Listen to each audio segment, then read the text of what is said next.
Welcome to the Nerd Party.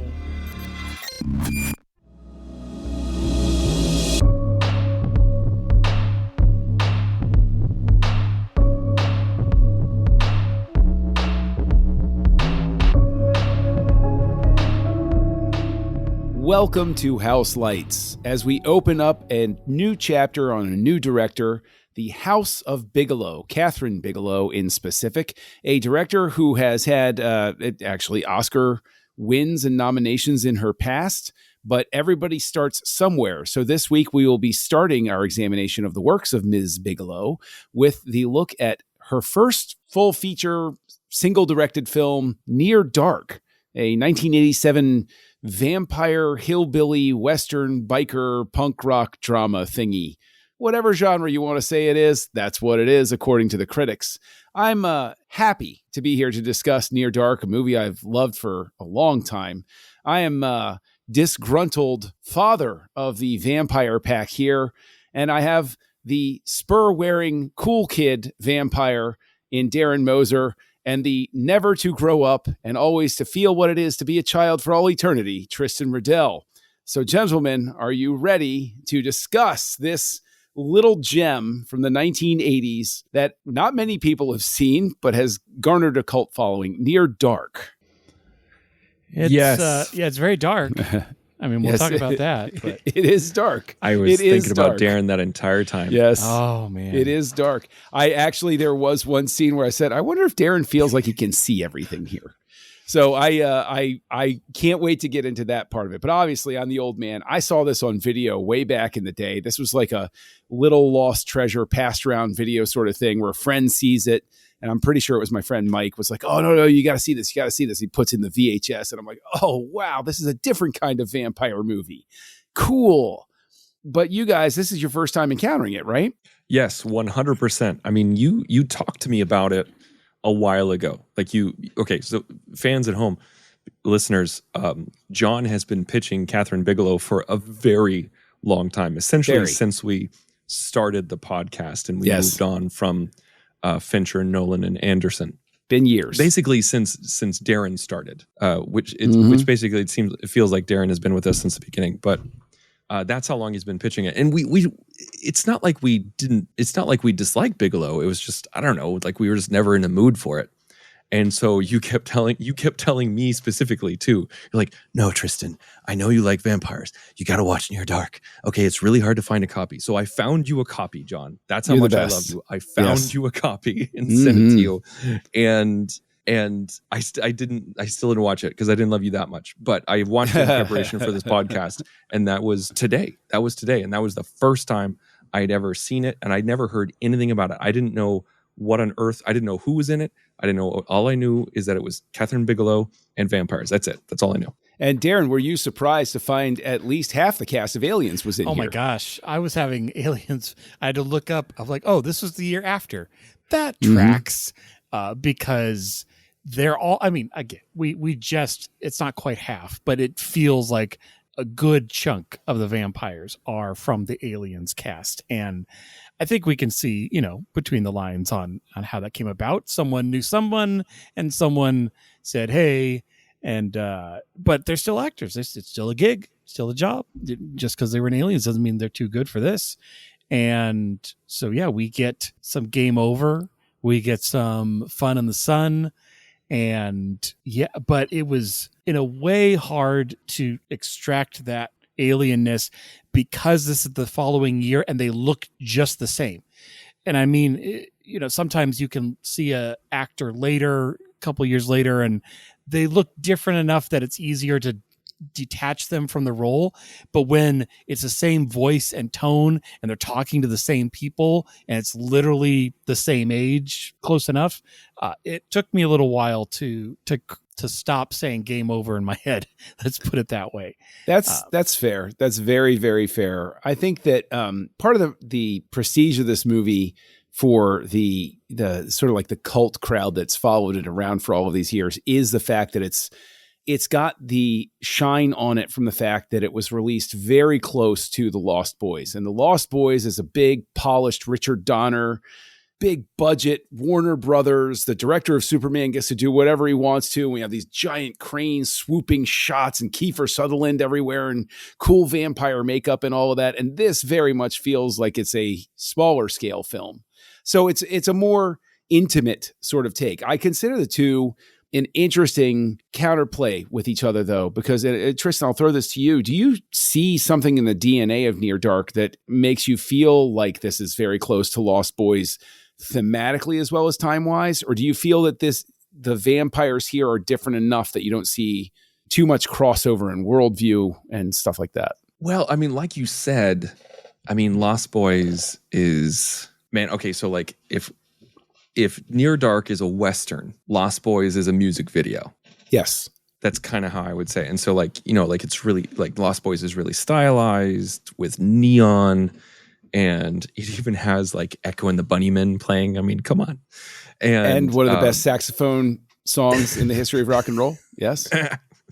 And Near Dark, you know, is much more bleak visually. I mean, like, you know, like Lost Boys has its bleak moments, of course, but I mean, to me, I don't know. I don't really see, like, I'm looking, okay, so like, I'm looking at IMDb here. So like Lost Boys came out in 87, the same year, obviously. Yeah, only a couple of months beforehand.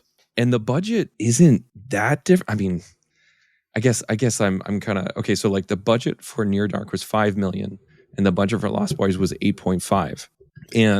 But when you're dealing with numbers that low, and I say low, relatively speaking, I'm not trying to sound weird. There is kind of a big difference between 8.5 million and 5 million when you're dealing with stuff that's below 10 million, especially with inflation. And you really see the difference. Like when you look at Near Dark, you're kind of like, okay, adjusted for inflation, where did that money go? Like, honestly, where did that money go? And with Lost Boys, you see it on the screen, I think. Yeah, I think that's fair. But I think what it is as well is I think you see, and Darren, I'd like to get your thoughts on this. I think that when you're comparing the budget like that, Joel Schumacher, who's a vet by this point of making the Lost Boys, knows how to make that $8.5 million go. He knows he's run this ship before. He's like, okay. And he has that, to your point, Tristan, that music video sensibility, which is you know how to edit and light and flash with as little as possible. Whereas this is Bigelow's first film. Do you think, Darren, that's the key difference there? The budgets are a little different, but would a more seasoned director have done more with it? Yeah, to kind of go to my first nitpick, and this is just speculation, I want to say, it almost felt like they had only one camera, like ever. And so everything, all the coverage had to be shot with a one camera setup. And I don't know if that extra 2 point whatever million could have rented us a second camera, but I felt it from the very beginning. The scene where Caleb is talking to May, I was almost thrown out of it because every shot was a back and forth shot. There was like no two shots. It was like him and then her and then him and then her and then him and then her. And I was like, where's my wide? Where's my master? Like I felt it in a different kind of way. It kept making me think of Harry Potter. As so far as they had to shoot that in a coveraged way because they were shooting children to piece a lot of it together in the edit because of the acting. I'm not saying that has anything to do with this. These are obviously, pro actors, but it just was jarring because I was like, this is how you're putting a conversation together, a meet cute of two of your lead characters. And I almost got a sense that they were there on different days of shooting and happened to be edited into the same conversation. It was almost that bad. And there are other parts throughout this that are shot like that. The bit at the bar where they're tearing it apart. Like I never got a sense of the room because we were cutting everywhere. Someone's sitting over here, someone's standing over here. We're breaking the line. We're moving around.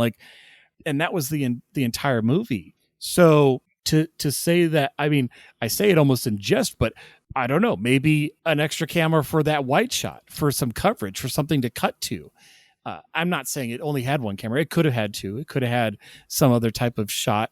It could have been a stylistic thing, but it felt like it TV. felt like that. It did. It felt like a TV movie. Mm-hmm. I think that's the thing, is that like with you saying like one camera, like a lot of modern sitcoms where it's a single camera comedy, they sometimes just use one camera, like especially if they were shooting on film, like 30 Rock shot on one camera, and Tina Fey talked about how much she hated it because it was film their lines, set up, change, film the other people's lines. But then when, people started embracing, in the same genre, like when people started embracing digital, like with Parks and Rec, you'd have the close-ups on both actors, and sometimes you'd have a wide depending on, so you could have like 2 or 3 cameras at one time. Now, granted, this is neither here nor there, but I'm just saying that, like, Darren, everything that you're saying sounds like TV, where you're just like, okay, we have enough budget for one camera. We do not have enough time for a master shot. So we're just going to be using this one camera to get every single shot that we need. And then we piece it together, and that's the movie that we have.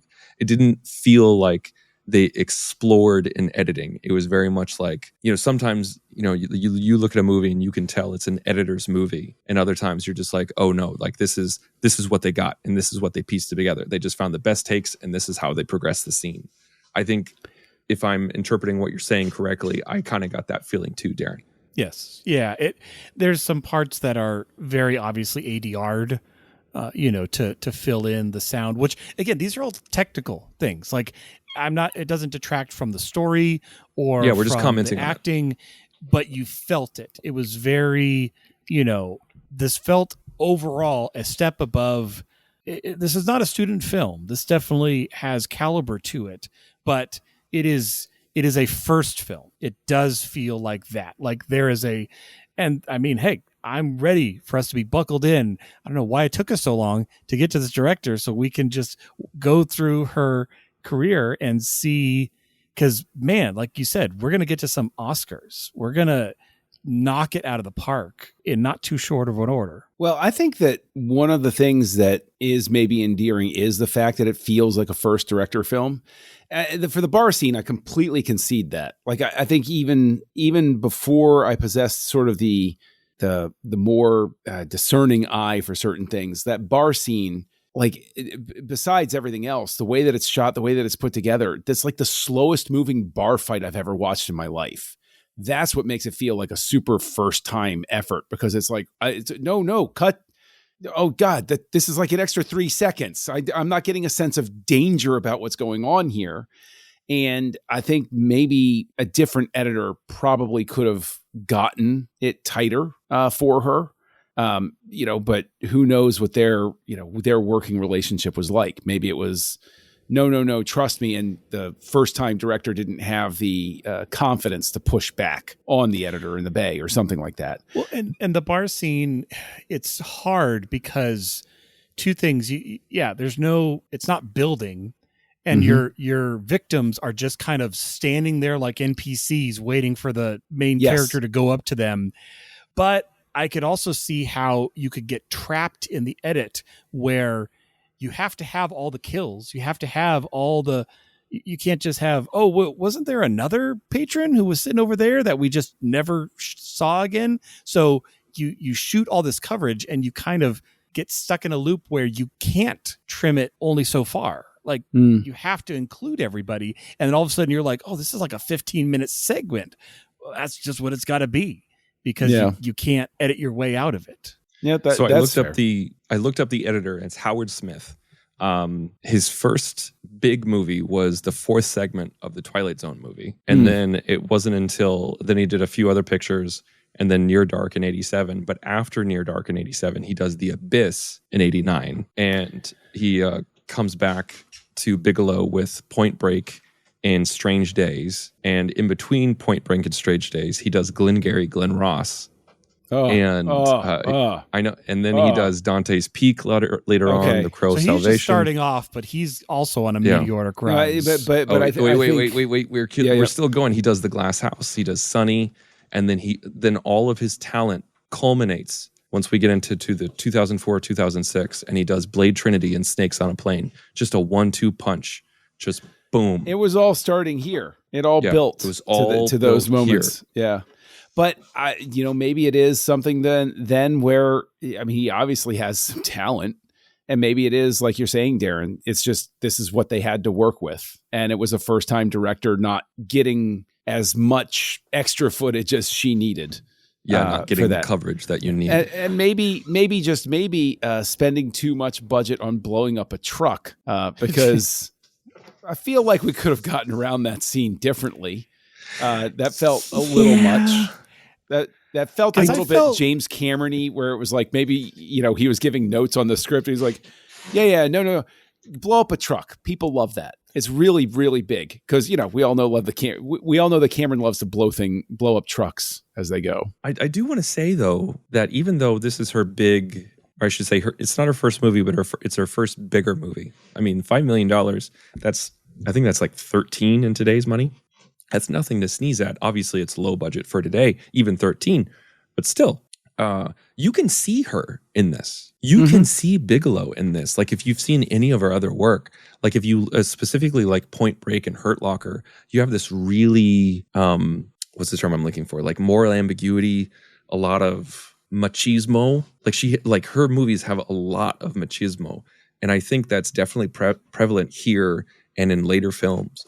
And I'm not saying that as a knock. It's just there. And, kind of like a sometimes frenetic camera work, you can still see that.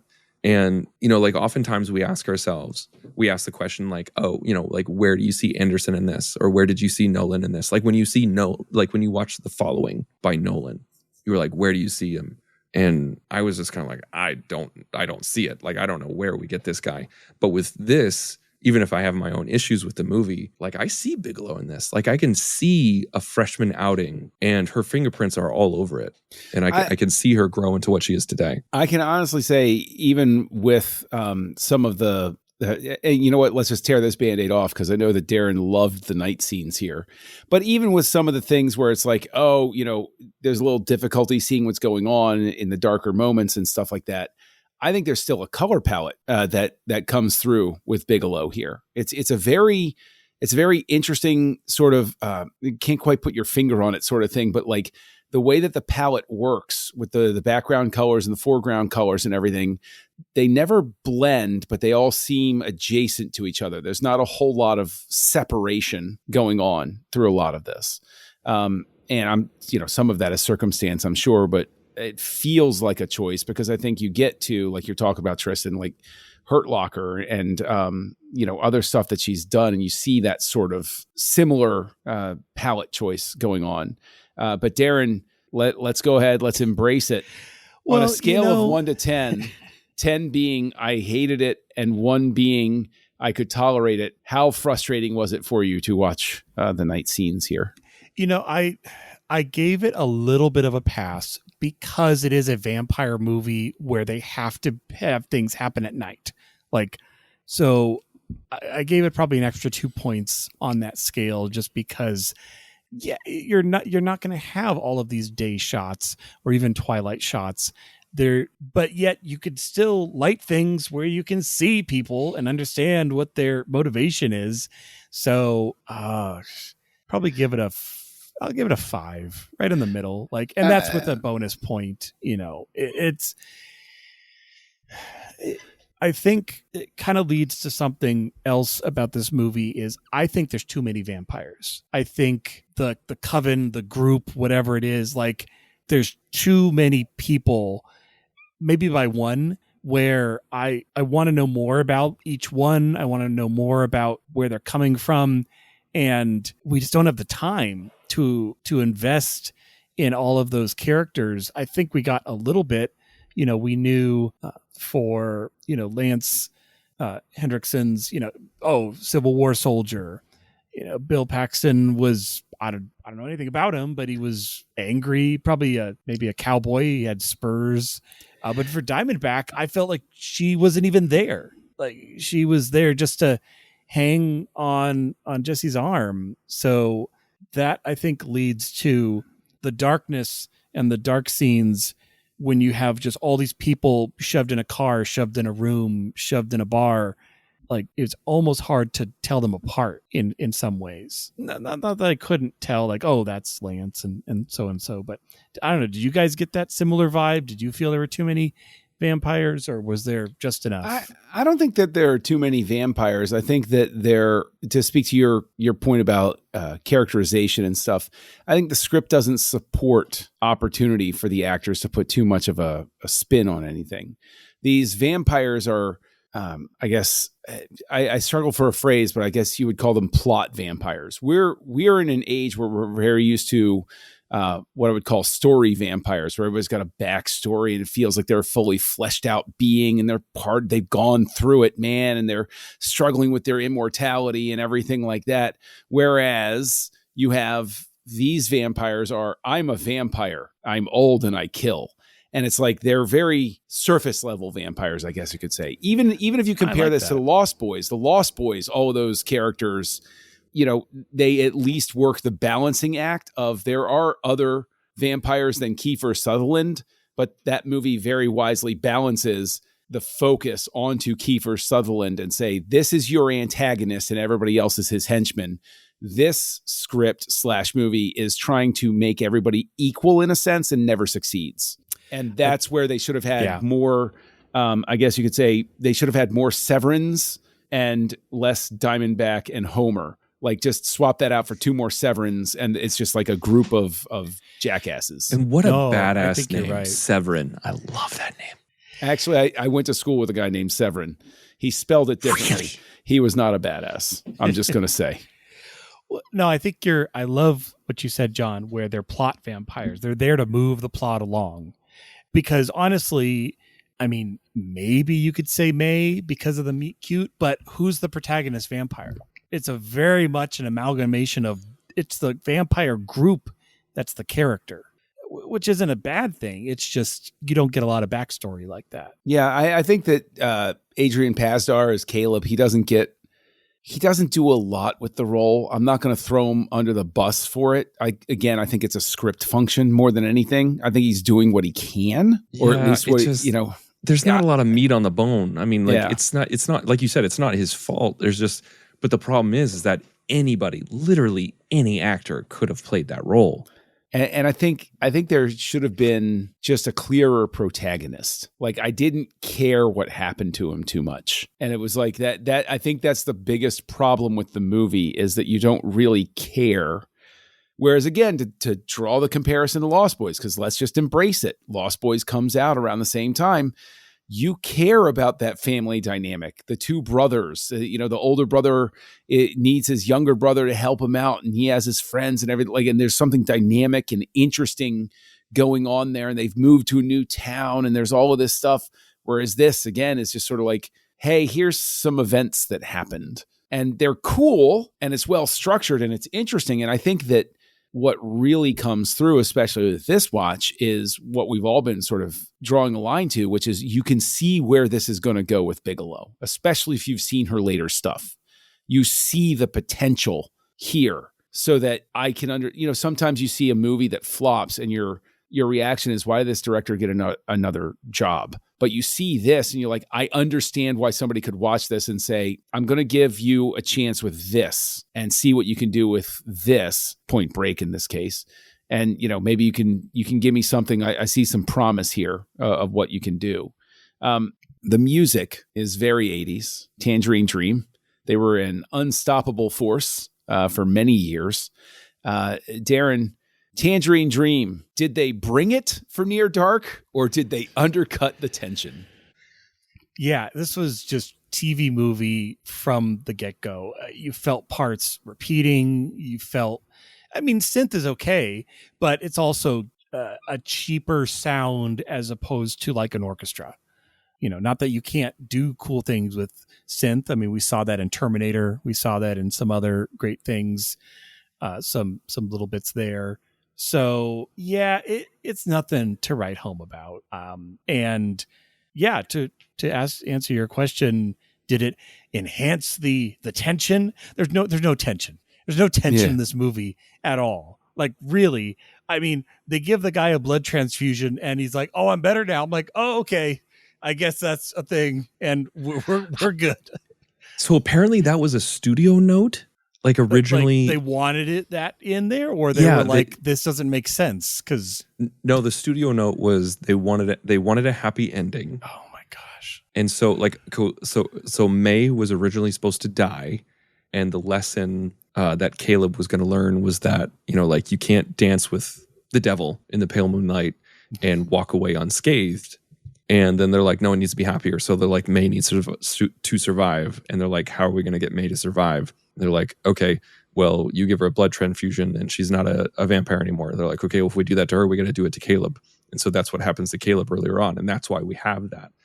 And it feels like a double-edged sword. So, okay, I don't hate it, but I don't like it either. But I find it interesting because no one's ever done it before. And that's what I really appreciate in this movie is that the transfusion, you're just kind of like, oh, okay, that's all it takes? Yeah. All right.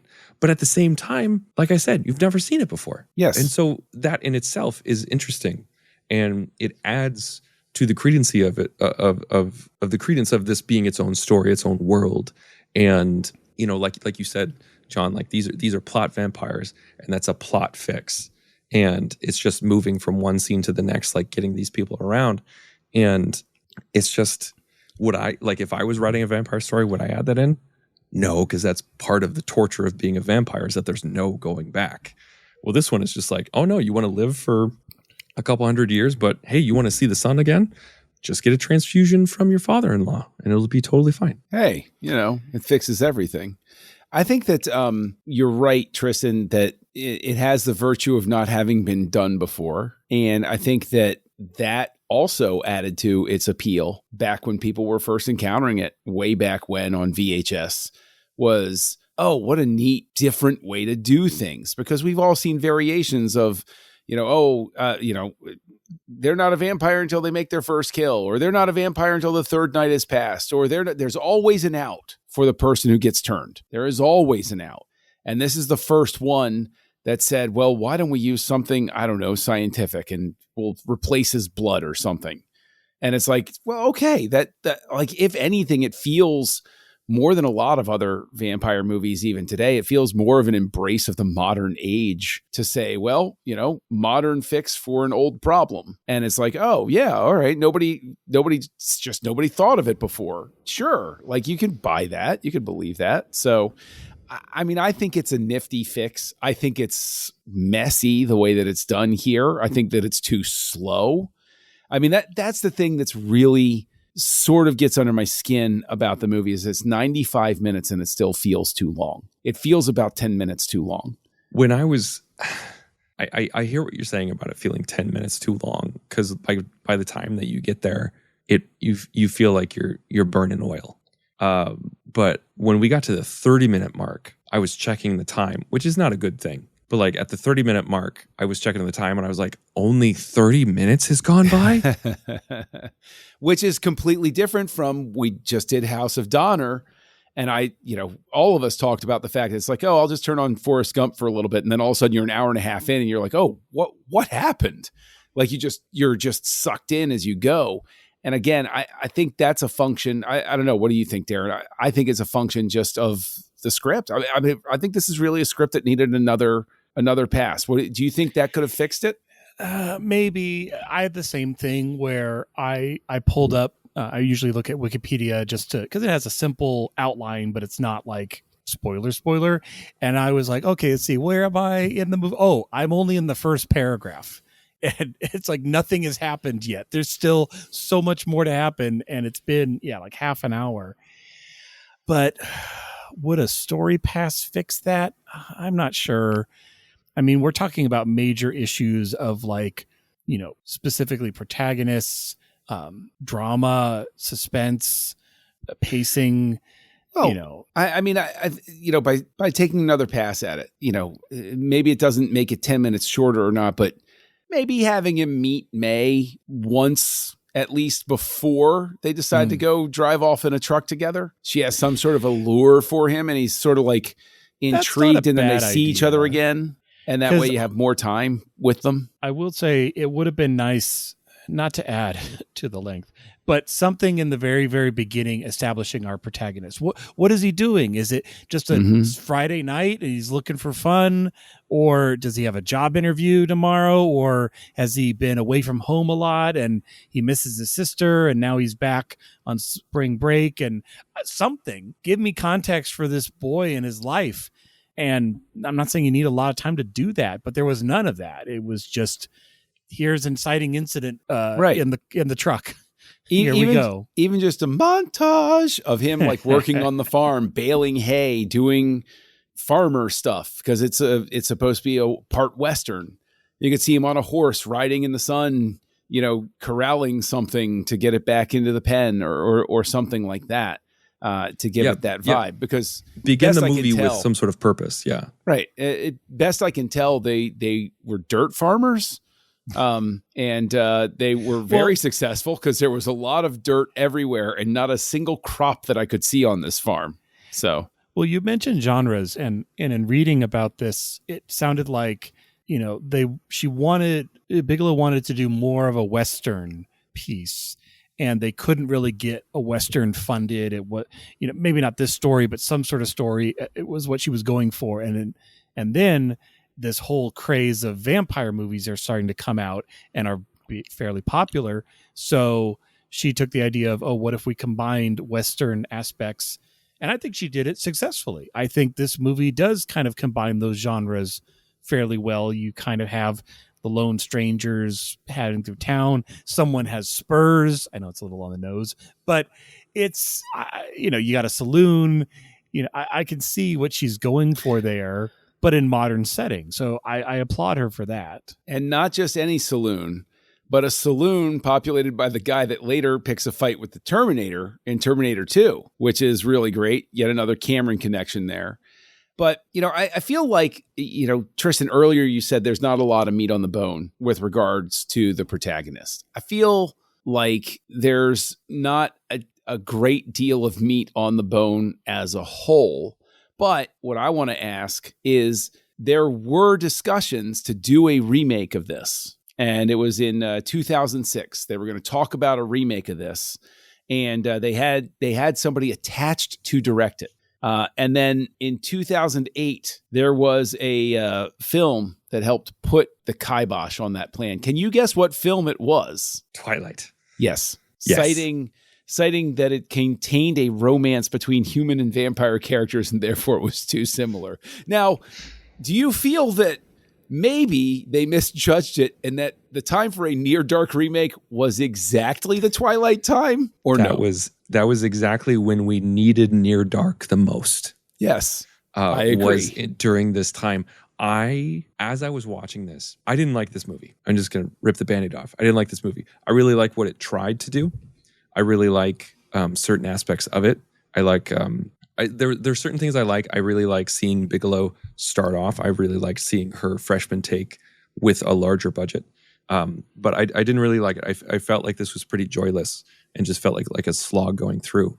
But the entire time I was watching it, I was like, this needs to be remade. This needs to be remade. Like, this is one of those movies where I know that Hollywood really likes to remake good movies. No, don't remake good movies. Leave good movies alone. Remake the crap ones, or remake the ones that didn't make a lot of money.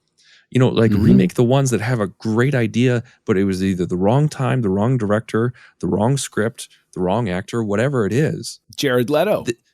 There's a reason to remake a movie. Remake Tron Ares. No, or Morbius. This is one of those movies.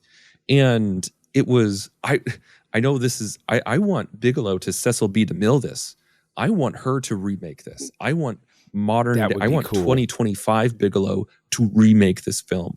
And I think the clout that she has, the Oscar that she'd be able to slap the producers with, I think she'd be able to really produce the script that she would want to produce. And I feel like you'd have well-rounded characters. You'd have some amazing action sequences. That bar fight would look completely different. Yeah, it would. And I think it would be obviously we're just talking hypothetical now, but I think it would be a really great character study on a director's growth. And to say, because in my own film school experience, Like my senior year, the last project I ever did was a remake of the first project I ever did my freshman year. And it was a challenge I did for myself. And I'm Schmucky the Clown. I would love to see an Oscar-winning director do that kind of thing. And this is a kernel of a great idea. And this is going to sound ridiculous, but Manos: The Hands of Fate, one of the worst movies of all time. It's so much fun to watch because it's so terrible. There is a kernel of an idea there that would make a fantastic remake. This is one of those. This is no Manos, obviously. I'm not saying that. This is not. I was about Manos. to get angry about that. No. Okay. I'm not. All right. I'm not making that comparison. It's just that there's a kernel of an idea. There's a structure of it that really would work with a modern retelling. Darren, would you go see a remake of Near Dark, or would you say, "Bah, they tried it once, I'm done"? I would say it depends who the main character is, who you put in that seat, because as we've said, the actor they got could have been anybody. But if they got the right actor, some name that I know can, sell Family Son and kind of Drifter, I think that was what would put me over to rewatch. But I'd give it a shake, give it a chance. Now, before we start talking about our final thoughts and ratings and everything, you talk about casting.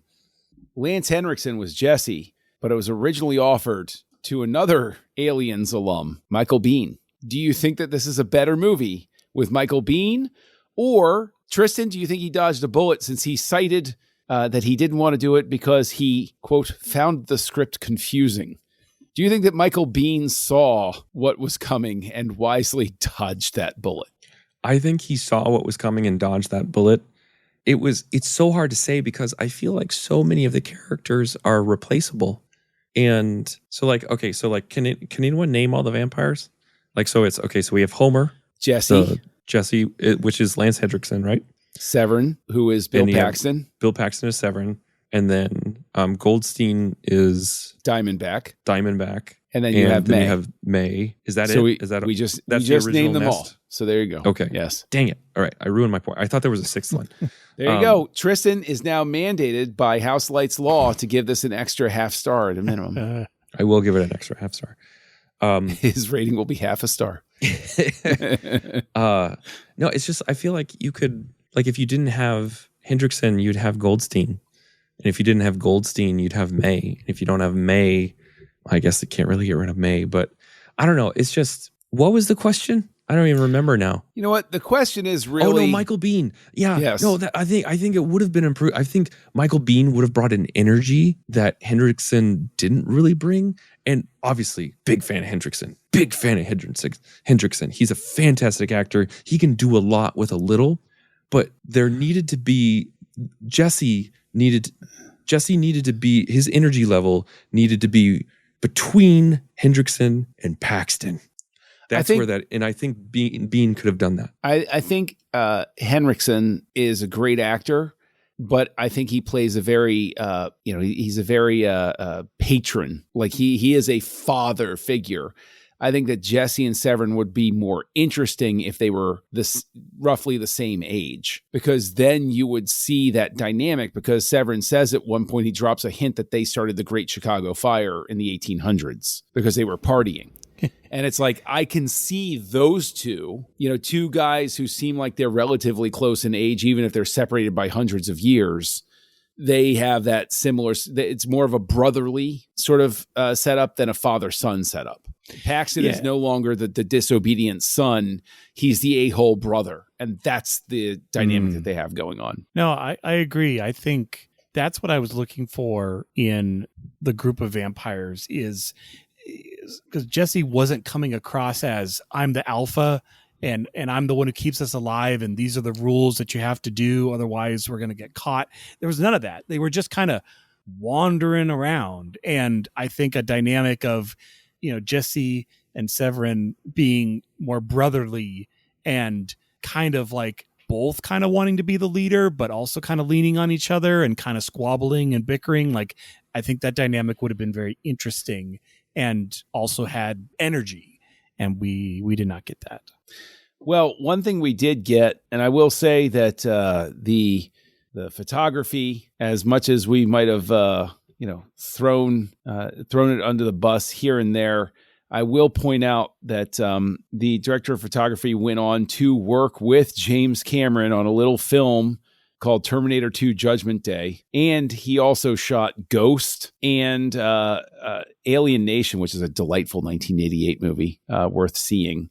Three Men and a Baby, but most importantly, also shot Turner and Hooch. So, let's just keep in mind, just like with the editor, this might not be the best work that was ever produced, but circumstances as they are, they all gave it their best shot. So that brings us to our final ratings and reviews.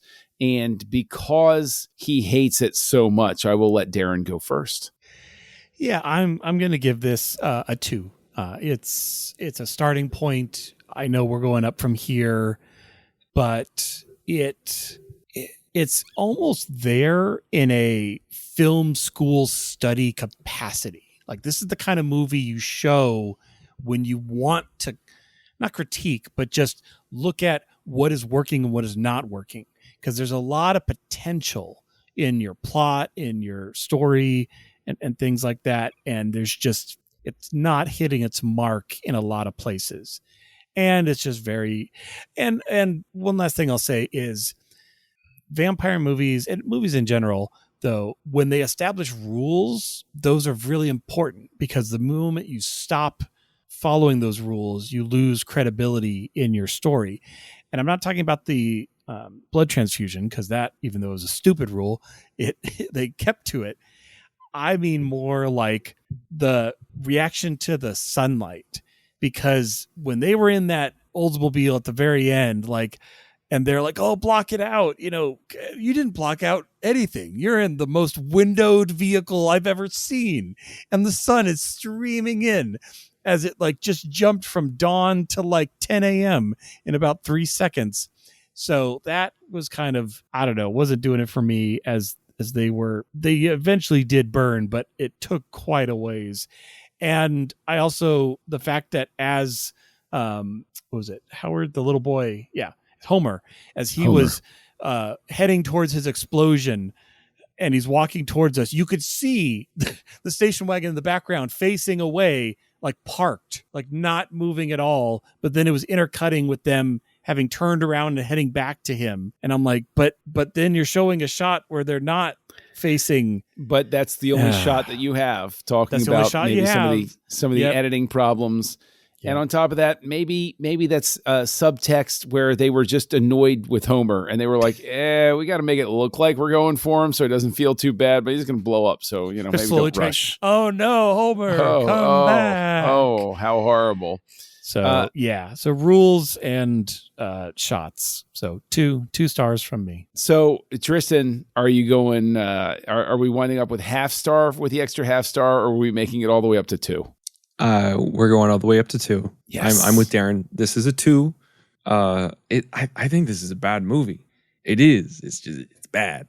3, to me, 3 is good, but it has its issues. 2.5 is mediocre. 2 is bad. This I will never watch this again. As I said before, this is a tough slog. It feels so joyless. It just feels like you're going through the motions, and it just, I was so bored, and it just felt like we were going from point A to point B to point, to C to D to E. It just felt like, okay, we're going to the next moment, but nothing felt motivated. It just felt like we were just listlessly floating from one scene to the next. And I needed more purpose. I needed more immediacy. And I really like the concept of this happening in such a short amount of time. I like I said, this needs to be remade. I love the idea of he meets a girl and she bites him and he's like, oh crap, what's going to happen to me?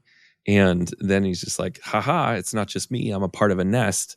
And then he has a problem with that nest, and then they go after his family. I think that's a great story. It's very basic.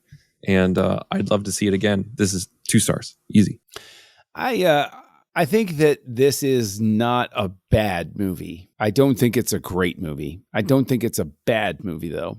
I think that there is a charming aspect to it in that you can tell that Paxton's having a great time. He's getting probably no direction. He's just showing up and just, hey, what if I did this? It's like, sure, do that, Bill. And he's having a lot of fun with it. I think that there are a lot of moments like that where it doesn't necessarily stitch together as a complete film experience, as it were, but there are moments of enjoyment to be had. Caleb in the bus station, when the detective is, harassing him and stuff like that. There is some legitimate, tension here and there. I can't deny that there is some semblance of nostalgia about it because I saw it when I was so young and it was so different. But I think it still is different because, again, the movie that kills it from being remade is Twilight. And it's like, what? But like the whole sensibility of this thing is actually kind of cool. Like it's a punk rock version of an Anne Rice story. I like that. So I'm going to come with a 3. I'm not going to watch it regularly, but I enjoy it. I have a good enough time with it. So that's where I am. But this is far from Bigelow's last film. It's her first big budget film. But that means there's inevitably another film to talk about. Darren, what is it we will be discussing next week? Next week, we're ramping up gears with an action-packed spectacle with 1990s Blue Steel here on Houselights. Join the revolution. Join the Nerd Party.